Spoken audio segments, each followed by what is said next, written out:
माझं नाव डॉक्टर संदेश कटरे. आपण आज हायपरटेन्शन, ब्लड प्रेशर म्हणजेच वाढणं ह्या गोष्टींवर आपण बोलूया. हायपर म्हणजे अधिक आणि टेन्शनमध्ये प्रेशर.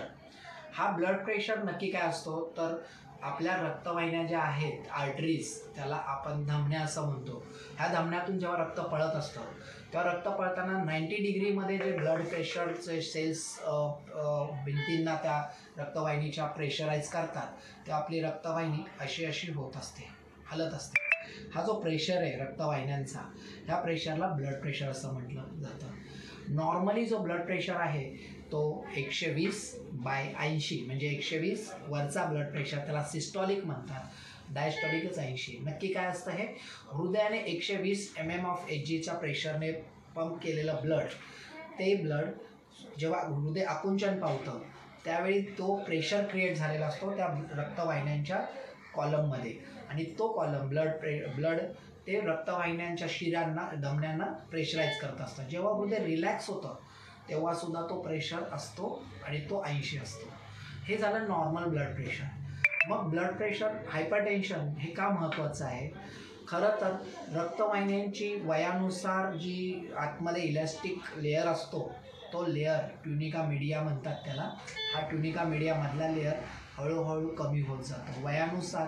म्हणण्यापेक्षा काही लोकांमध्ये तो 40पासून सुरुवात होतो, काहींना 70-80 मध्ये कदाचित तो वीक होतो. त्यामुळे रक्तवाहिन्यांमध्ये जो प्रेशर क्रिएट होतो त्यावेळी धमन्या अशा होत नाहीत, पंपिंग होत नाही, पेरिस्टाल्टिक मुवमेंट होत नाही. आणि या मुवमेंट्स न झाल्यामुळे मग मात्र त्यांच्यामध्ये प्रेशर क्रिएट होत नाही आणि हे रक्त शेवटपर्यंत म्हणा, अगदी पायापर्यंत म्हणा, किंवा इथून मेंदूपर्यंत पोचायला त्रास होतो. अशा वेळी हृदय अजून जोराने प्रेशराईज करत असतं. त्यामुळे हृदयाचा प्रेशर 120च्या जागी कधी कधी 130, 40, 50, हळूहळू तो 160-80कडे जातो. आपण सावध कधी व्हावं तर 120-80 हा जरी स्टँडर्ड ब्लड प्रेशर असला तरी अधिक वजा 20 म्हणजे 140 पर्यंत आणि खाली 100 म्हणजे 100 ते 140 हा blood pressure normal blood pressure पकडला जातो. 140 ते 150 हा बॉर्डरलाईन ब्लड प्रेशर म्हटला जातो. त्यानंतर आलेला ब्लड प्रेशरमध्ये पण टाईप्स आहेत, पण सर्वसाधारण 150च्या वर गेलेला वरचा सिस्टॉलिक ब्लड प्रेशर हा हायपरटेन्शन म्हणून मोजला जातो आणि हायपरटेन्शनसाठी ट्रीटमेंटची गरज असते. आहारातला बदल करून हायपरटेन्शन कंट्रोल करता येईल का? तर सर्वसाधारणपणे हा प्रश्न खूप डिफिकल्ट राहील, कारण आहारातला बदल करणं म्हणजे जसं की तेल, मीठ हे अगदी सेवन न करणं, पण ही शक्य गोष्ट नाही, तुम्ही न खाणं. त्यामुळे आहारामध्ये हाच बदल आहे की व्यवस्थित एक्सरसाइज करणं, मानसिक संतुलन चांगलं ठेवणं. ह्याने आपण ब्लड प्रेशर टाळू शकतो लवकर येणाऱ्या वयामध्ये. पण ब्लड प्रेशर येणारच नाही असं होणं शक्य नाही होणार, कारण वयानुसार आपलं एजिंग जे आहे, म्हणजे वय वाढल्यामुळे जे धमन्यांमध्ये बदल होतात ते तर होणारच आहेत. ब्लड प्रेशर 150च्या वर गेल्यानंतर मात्र गोळी खाणं अत्यंत गरजेचं आहे, मेडिसिन घेणं. जर आपण नाही गोळ्या खाल्ल्या, मेडिसिन नाही घेतलं तर काय होऊ शकतं? तर वाढलेल्या ब्लड प्रेशरमुळे रक्तवाहिन्या फाटू शकतात. ही फाटलेली रक्तवाहिनीमुळे आपल्याला पॅरालायसिस, हार्ट अटॅक, किडनी फेल, डोळ्यांची विजन कमी होणं ह्या गोष्टी घडू शकतात. बरं, ह्या सगळ्या गोष्टी रिव्हर्सिबल नाही आहेत. म्हणजे एखाद्याला मलेरिया, डेंग्यू झाला तर तो परत बरा होऊ शकतो, परत चांगला होऊ शकतो, पण पॅरालायसिस आलेला माणूस पुन्हा चांगला होऊ शकत नाही. किडनी फेल झाली किंवा किडनी डॅमेज व्हायला लागली तर ती पुन्हा नॉर्मल होणं शक्य नाही आहे. त्यामुळे वेळीच सावध होणं गरजेचं आहे.